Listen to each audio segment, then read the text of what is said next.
실제로 메타스타시스 억제 약물을 개발하는 제약회사의 데이터인데요. 그들의 약물 캔디데이터를 쳤을 때 디스세미네이션이 억제가 돼서 메타가 일어나지 않았지만 약물을 처리하지 않은 곳에서는 캔서가 디스세미네이션 되면서 메타가 일어나는 걸 확인했습니다. 여기서 나아가서 드럭 이피커시 테스트 같은 연구에 활용할 수 있도록 다양한 스킴을 짤 수도 있을 겁니다. 이러한 코컬처 방식의 중요한 이유는 다음 이 데이터로 설명이 될 텐데요. 캔서 스페로이드에 내가 가진 메타스타시스 억제 약물을 캔디데이트를 처리 테스트를 함에 있어서 큐백셀이 없을 경우 캔서 스페로이드는 디세미네이션이 일어나지 않는 걸 확인할 수 있습니다. 혈관 없이 그런 TME 환경 없이 정말 인비보 환경과 유사하게 만들지 않고 종양에다가 뭔가를 약물을 처리했을 때 반응이 일어나지 않을 수 있다는 그런 내용인 거죠. 이거는 종양 연구에 있어서 주변 셀과의 파라크라인에 의한 영향을 우려해야 함을 말하는 건데요. 관련한 연구에 있어서 이러한 환경을 조성한다는 의미가 정말 중요하고 크다는 걸 의미한다고 봅니다. 이렇게 캔서 어소시에이티드 파이브로블라스트, 카프라고 하죠. 카프하고 코컬처를 한다라고 하면 더욱 TME를 구현할 수도 있을 거고 여기에 추가해 뭐 이렇게 뒤에서 다시 설명드릴 인큐베이터 또는 어널라이시스 장비, 하이팍시 가능한 실시간으로 라이브한 이미지를 얻기 위해서 실시간 컬처도 필요하시잖아요. 그때 하이팍식 조건까지도 가능한 장비라고 하면 더더구나 더 좋으실 텐데 그런 게 지금 현재로서는 HCS 장비에서도 다 가능하시거든요. 그래서 그런 것과 결합을 한다라고 하면 더 좋은 결과를 얻을 수 있다라고 말씀드리고자 합니다. 이렇듯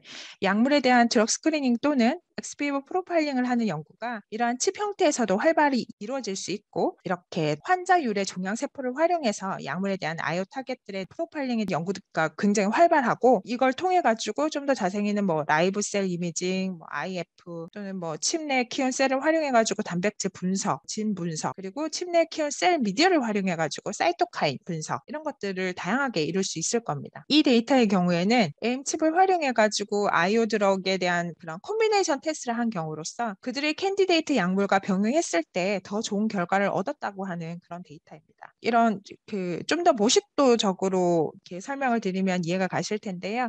가운데 채널에 캔서를 넣고 면역세포를 함께 코컬처를 한다거나 또는 가운데 채널에 종양세포만 넣고 옆 채널에 면역세포를 넣어서 종양으로 이동을 확인하거나 할 수 있다는 거죠. 그래서 이런 드럭에 대한 킬링 이피커시 테스트도 하실 텐데요. 실제로 일반 2D 셀을 통해서 면역세포를 킬링 이피커시 테스트를 측정한다라고 하면 이렇게 성능이 좋은 결과만 가득할 수 있습니다. 하지만 마이크로플루이드 칩을 통해서 진행을 한다면 솔직히는 이피커시는 확연히 떨어지는 걸 확인할 수 있습니다. 왜냐하면 실제로 15시간 동안 인큐베이션 해야지만 암세포를 많이 사멸시킬 수 있다는 걸 확인했는데요. 이는 칩 내 컬처 미디어에 대한 그런 사이토카인 프로파일링을 통해서도 다르다는 걸 확인했습니다. 2D 셀 컬처를 통해서 확인한 사이토카인을 보면 내가 넣은 그 순수 T셀에 대한 킬링 이펙트가 아니라 솔직히 말하면 NK셀에 대한 이펙트 가능성을 보여줬다고 합니다. 하지만 플루이딕 칩을 통해서 확인했을 때는 그렇지 않았다는 걸 확인했는데 그만큼 플루이딕 칩 자체가 내가 체크하고자 하는 T세포의 킬링 테스트에서